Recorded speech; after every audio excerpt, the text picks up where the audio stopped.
up in the Great Smoky Mountains testing out the new OneLeaf Find NV200 digital night vision binoculars. And I'm outside, so you might hear some bird songs or some various other noises from being outside, but that's kind of like the nature. I like to do my reviews out here. I've been testing these out for a couple of weeks, and really there's a lot to unpack with these binoculars.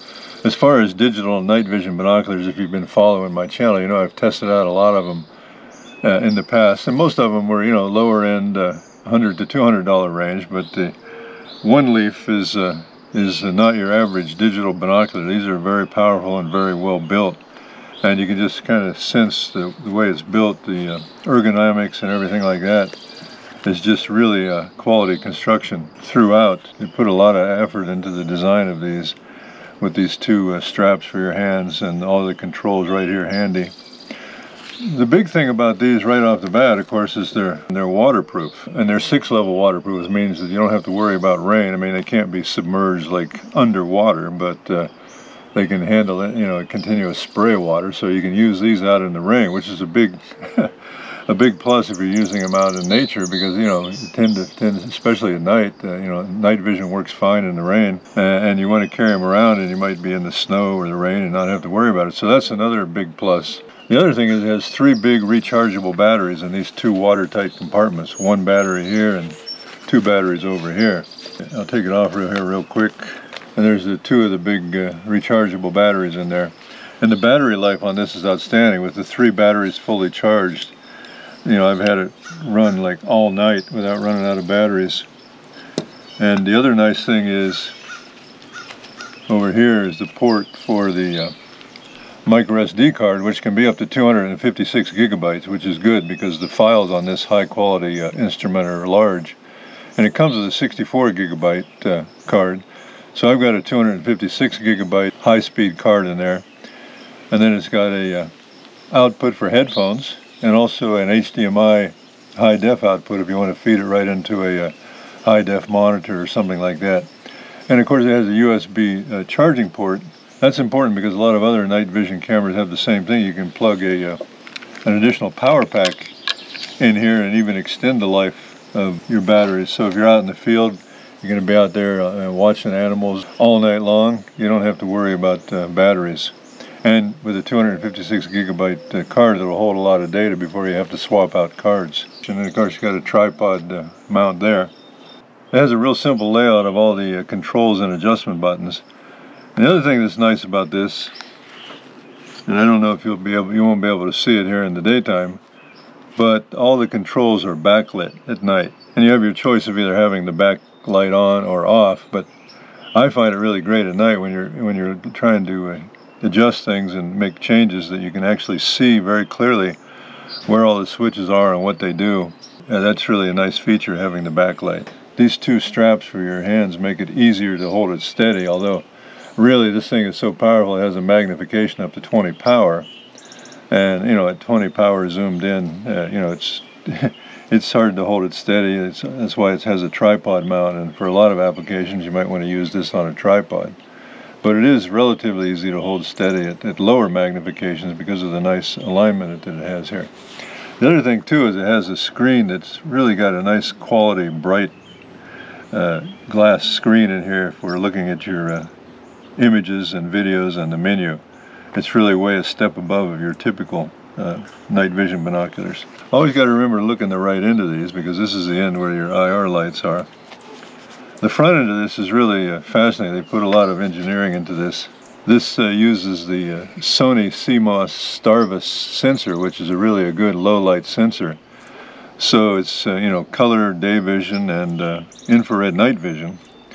And so it's got interchangeable lenses, which is something that's really unique. It came with the 50mm lens in it, and the lens lets in so much light that during the daytime in bright light conditions, there's actually a cover over it.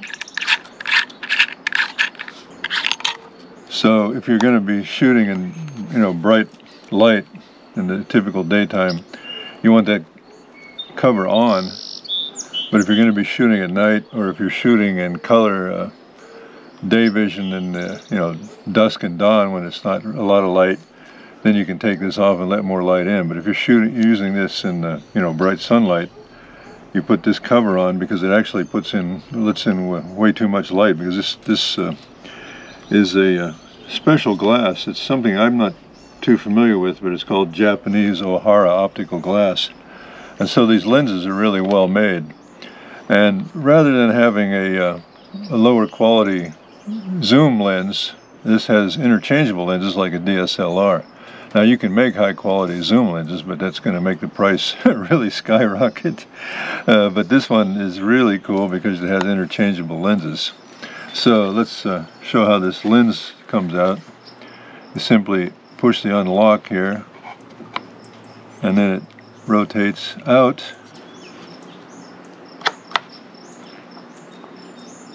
Like that. And you want to be careful taking it in and out. And there is the lens here, and this has six pieces of glass in it, and you can see it's rated at f1.2, 47 millimeters filter size, and 50 millimeter lens, and it's 4K high definition glass. And you can see it's really a high quality lens. And then when you look inside, of course, you see the Sony CMOS sensor in there. And this is the 50 millimeter lens. I'm going to have a 35 millimeter lens soon that I'll test out, so I'll go ahead and finish up the review with the 50 millimeter lens, and then show you how the 35 millimeter lens performs. It just locks back in like this, and there you go. You can hear it click in there and lock. And then you've got your focus wheel in here once it's locked. And the focus wheel is real firm and solid. Now this is your IR lens, 850 nanometer IR lens with 8 watts, so it's powerful, and you'll really see it long range with this. And it has an adjustment here for intensity. If you're going to be looking at really long range, then you zoom in more like an IR spotlight, and if you're looking closer in, you can zoom it out and get, just kind of depends on what you're looking at, and you'll be able to see in my examples when you look through it. If you're zooming in with the digital zoom, then you want to zoom in more with the IR light itself. So the IR has a zoom capability, and then there's a digital zoom. And basically the purpose of the IR zoom is to give you a greater intensity of IR at longer range. The other thing it has here under this cover is a laser, and you can see the laser. It's just a basic standard red laser to help you aim the binoculars in the daytime or nighttime. Of course, in the daytime the laser will appear red on an object. At night it'll appear like a white dot. And again, you want to make sure that you don't look in the wrong end of these binoculars.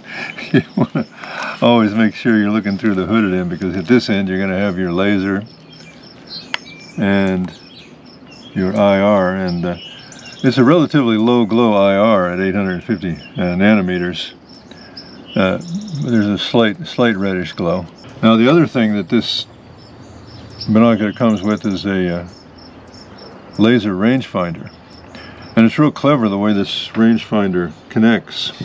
The binoculars come with a kit with a couple of Allen wrenches for the various fittings, and 2 extra screws for the laser rangefinder. So you can see the contacts here on the rangefinder, and the contacts right there, and it just slides in like this, and then you put your screw on the Allen wrench like that and just tighten it down. And this is kind of handy because you have an option of keeping it simple if you're not going to be using a rangefinder, or having it on there if you are. You don't want to tighten it too tight, just enough to make it firm there.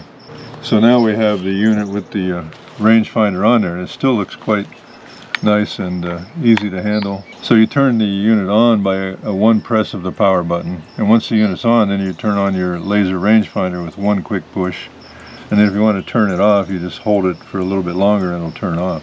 So we'll go ahead and turn it off. We'll leave the rangefinder on there. Now let's go over quickly the other things that come with it. It comes with the manual, and the manual is fairly simple and straightforward.